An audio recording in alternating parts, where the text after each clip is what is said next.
Kronologi dua kubu pendekar silat adu sakti di Taiwan. Viral di media sosial sebuah video yang menarasikan dua klub pencak silat asal Indonesia bentrok di stasiun kereta api Changhua, Kabupaten Changhua, Taiwan.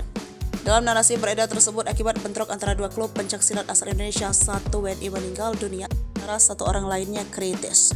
Bentrok antara dua klub pencak silat asal Indonesia ditayangkan oleh stasiun televisi Taiwan dan kini tayangan tersebut beredar luas di media sosial. Salah satu akun yang membagikan kembali tayangan itu adalah akun Instagram @IKL_Nusantara. Gengsi antar perguruan silat yang berujung bentrok tak hanya terjadi di Indonesia. Dalam tayangan video tersebut terlihat suasana saat dua kelompok pencak silat itu bentrok. Terlihat dalam video itu satu kelompok mengejar kelompok yang lain di jalan raya saat malam hari.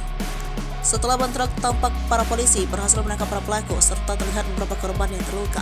Pada potongan video selanjutnya ditayangkan pula beberapa senjata tajam yang disita oleh polisi setempat sebagai barang bukti. Dalam narasi video tersebut disebutkan bahwa tawuran antara kedua kelompok perguruan silat itu dimulai dari adu mulut. Mereka kemudian bertemu di stasiun kereta api Changhua dan terjadilah bentrok. Dua kelompok tersebut saling pukul dengan senjata masing-masing seperti pisau dan tongkat.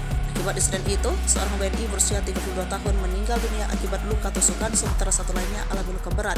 Dilansir dari Tribun Surabaya, Sekretaris Dinas Perindustrian dan Tenaga Kerja Kabupaten Trenggalek, Ari Hartono, membenarkan adanya PMI asal Kabupaten Trenggalek yang meninggal dunia di Taiwan. Ari mengatakan PMI yang meninggal berasal dari Kecamatan Watu Limo. Lebih lanjut, Ari mengatakan PMI yang kritis adalah saudara dari korban yang meninggal.